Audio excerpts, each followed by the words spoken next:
Your dashboard might be the thing ruining your credibility. And here's how.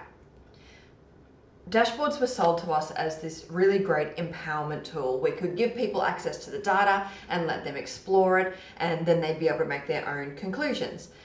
It sounds really democratic, it sounds quite modern, and it is ruining your credibility.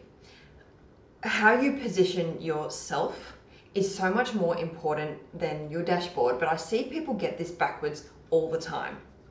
I run data storytelling training, and sometimes I will ask someone to show me their dashboard, we'll have a look at it, and this is what happens 99% of the time. Someone will bring up their dashboard and then they spend the next 10 minutes, sometimes longer, running through all of the possible filters and different ways that you can cut the data and all the possible views on all of the data. And I fully get that it's impressive and there's been a lot of time and energy and skill put into creating this dashboard. But it shows that the person who's created this dashboard is really good at manipulating data, but doesn't understand the decisions or the function that that dashboard is actually supporting. And my point is that using Power BI or Tableau or even Excel, whatever you're using that tool is a very different skill set to understanding the business.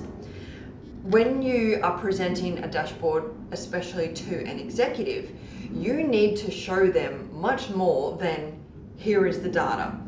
You need to come with a position. Something that sounds like, because the data says this, I recommend we do XYZ. If you don't do this, you are asking them to do your job for you. You are transferring that burden of analytics onto essentially the most time poor people in your organization. And they are also the people that have hired you to do the analytics, and you're asking them to do it. If you want to be seen as a strategic partner in the business, if you want to be noticed as someone who is more than just a reporting function, you need to have a point of view of that data. You need to understand what the data means, what the decision is that is being supported, and what should actually be done because of what the data is saying. And I fully understand the pushback here is, but I'm not an executive. I'm not the one who is making the decisions. It's not my place. You're not making the decision, sure, but you are giving the executive the support that they need to make a decision. When you are able to do this, when you are able to actually help guide them, you are seen as a strategic partner.